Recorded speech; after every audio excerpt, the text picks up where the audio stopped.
Hi, welcome to GAMEpoch, the show where I play through the history of games in their order of release, starting with Super Mario Bros. And the Nintendo. Right now I am playing The Legend of Zelda. I'm about to go into dungeon number 2. Took me forever to get here, so this had better be worth it. Eat me! A little Tommy Lee Jones moment. Different coloring for this stage, isn't that interesting? I really wish I had these places memorized. That's something I really enjoy about games. Like, it's very special to go into a place and explore for the first time. But at the same time, I have always really liked knowing a place by heart.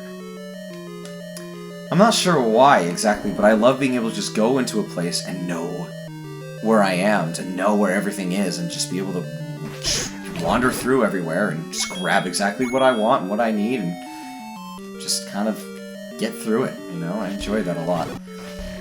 And I'm still not quite there with this game, even though I've played it enough times where I really should be able to be there with that. Now, here's something about this game that I think this stage might even teach you. It's not there.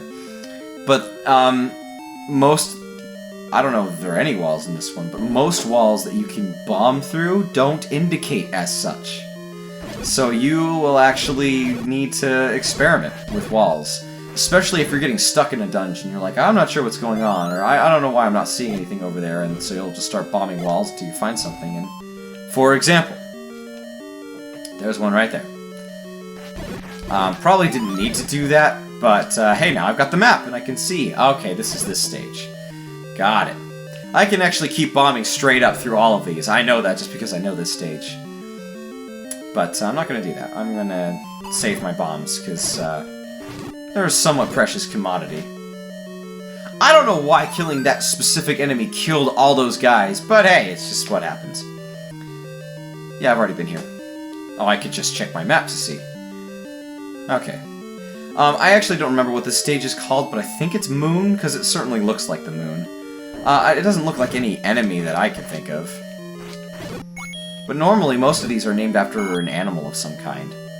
You know, eagle, a lot of the ones are dragon, lion, demon, stuff like that, which is cool. What's over here?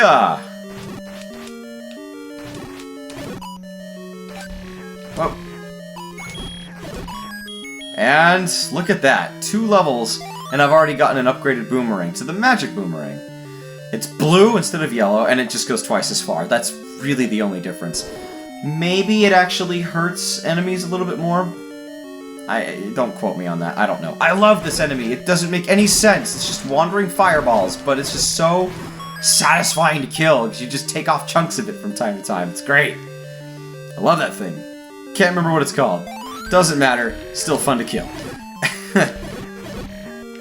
Now, one of the things about the olden days of gaming is that they had instruction manuals that were actually worth reading because the how to play the game stuff, tutorials and everything, was not embedded in the gameplay as like a to quote someone I love, that's from Egoraptor's sequelitis of Mega Man X, where he disses modern gaming's trope of really holding your hand and interrupting your gameplay to try to tell you some basics of how to play the game, and it is obnoxious. Really obnoxious, and he just hits it out of the park with that one. Dodongo dislikes smoke.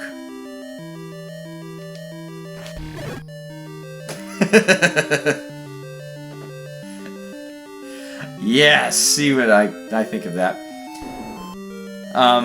There's actually an enemy called Dodongo. Now, again, with the instruction manual, they would actually give you a lot of information about the game. So they would give you plot. Pretty much most of the plot for these old games would be just in these instruction manuals, and that's all you get. They would also tell you the names of enemies and a little brief, fun description of them, and you might be able to see in there that these Triceratops are actually called Dodongos. Oops, sorry, I already killed him. It just fades away into nothing. And so then his comment of he dislikes smoke would be like, well, does he not like fire? Okay, well, what else do I have that has smoke? And you'd think, oh, bombs, maybe, because they're fire smoke. It's a poor translation, or it was just poor advice. I actually can't remember. a lot of this game suffered from poor translation, where things really get lost in the mix. A lot of these old games really suffered from bad translation just because porting things over and having a good translation wasn't really a high priority back in the day for most of these games. Dragon Warrior was a very notable exception. That game was really solid in its translation. It may have had some errors, I actually don't know. But anyway, that's Dungeon 2. I finished that one. Having the magic shield and the blue armor, the blue ring, and then the white sword really make these first dungeons much easier.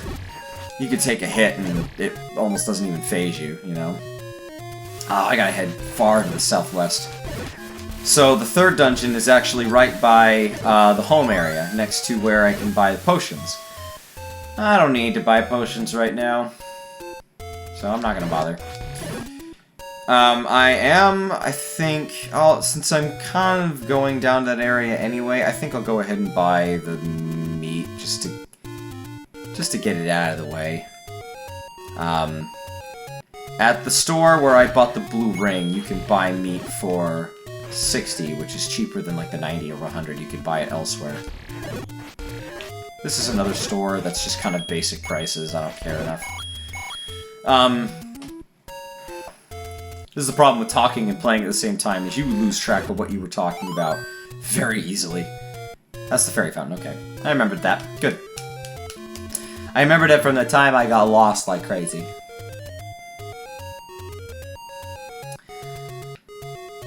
So,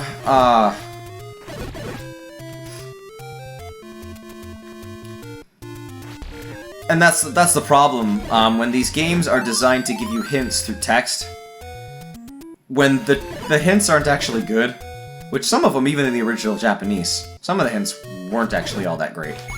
But usually they were a whole lot more helpful than what we ended up getting because of a very poor translation or a misunderstood translation or what have you, you know? And this game suffers from some of those where it's like, what is that talking? What?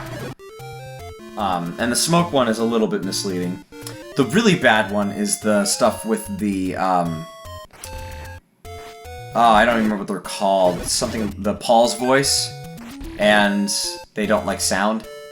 That one is really bad because it's just completely inaccurate, and it's a holdover from the Japanese where they actually had, in the Famicom, they had a microphone built into their controller.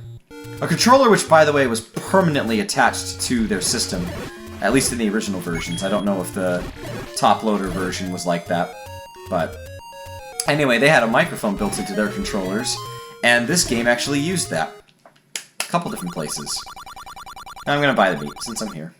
And now I don't have to worry about that anymore. The only thing I want to buy at this point, whoops, is potion, because I will definitely want it for some of the later stages, especially 6. Dungeon 6 is like the worst. 8 and Death Mountain are definitely really hard. But 6 is like such a pain because the Wizrobes, the mages, are so evil. There's really nothing you can do about those guys except to just survive. They're such a pain. Like, even the Dark Nuts, like the little soldier guys who you can only hit from behind, those guys are not so bad compared to the Wizrobes, because you can just decimate them with the bombs. Unlike what other Let's Players have said in previous Let's Plays of this game. He knows who I'm talking about. Anyway. And these are even bigger version of the blobs, which is awesome! I love the enemies in this game. There's very few of them that I really hate. The Dark Nuts are a pain. The Wizrobes are pure evil. They're actually more satisfying to kill in later Zeldas. Especially, I like them in Link to the Past the most. So yeah, these guys, you know, they're frustrating because you can't hit them directly, but, you know, you can work around them. They're not so bad.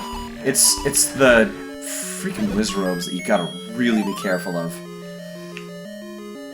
Can I bomb this wall? I check anyway, just to be sure. Oh, I can, okay. I'm not sure if I should, because I might be skipping things that I shouldn't, but, it's hard to really know. No, I think I want to go to the left first. If I remember right, that's where the item for the stage is. Okay. I'll just go over here just to see. Again, I don't have all these places. Ah, crap. Oh, I'm at the end. I can hear the boss roaring, so that's not good. These freaking things, these bubbles, I think they're called, are the worst. I don't know that they actually damage you, but they make it so that you can't use your sword for a while. Oh, that is so aggravating to have to deal with. Anyway, yeah, I'm gonna head over here and complete this area first. And they suck. And there's nothing you can do to kill them. In later games, like in Link to the Past, which I didn't know this until much later. I actually had to watch the Game Grumps play this to know that you could do this, because Dan showed us. But they're called anti-fairies, and if you sprinkle them, they'll turn them into... You'll anti-fairy them, so you can actually turn them into regular fairies, and it's great! I really wish I'd known that trick. That would have really been nice to know. Anyway, but yeah, in this one, bubbles, nope. You just have to suffer through them. Yeah, these things just aren't a pain. The blue ones are worse because they take more damage, they take more hits. Ah, just lay a bomb and... a quick work out of most of them. Especially if you get a good placement.